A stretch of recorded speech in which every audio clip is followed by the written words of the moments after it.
Est-ce que peux-tu me prêter ta barque que j'enseigne la foule ici? Est-ce que peux-tu d'abord m'endetter que je prêche ces gens ici? Je n'ai pas la force de pouvoir entrer dans cette eau. Mais est-ce que tu peux d'abord m'aider? Il a échangé avec la personne. La personne il a non identifié que c'était lui-même Jésus.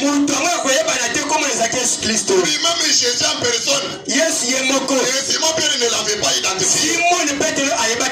Pendant qu'on parlait avec lui, il n'avait pas identifié qui est Jésus. Jésus a persévéré toujours à lui demander. Simon Pierre lui a donné la barque. Après avoir donné sa barque, Jésus a enseigné la foule.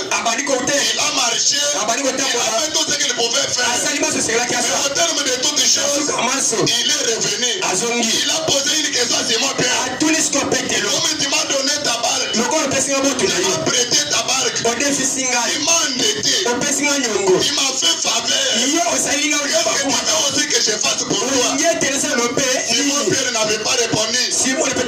Comme Dieu connaissait les pensées qui se trouvaient en lui, comme il connaissait les soucis qui étaient en lui, il avait vu ses pensées orientées pour trouver les poissons. Il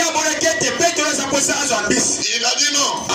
Comme il m'a aidé avec sa barque, malgré il n'a pas répondu, mais je vois ses pensées orientées vers les poissons.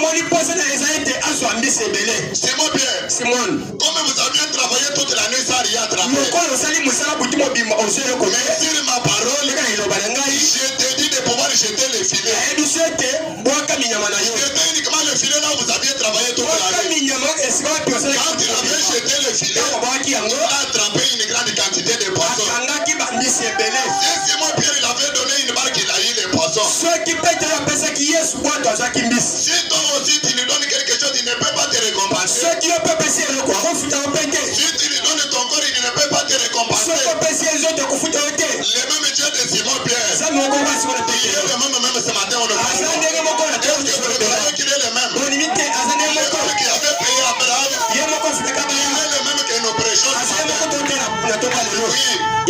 Il ne reste jamais avec une dette de la personne.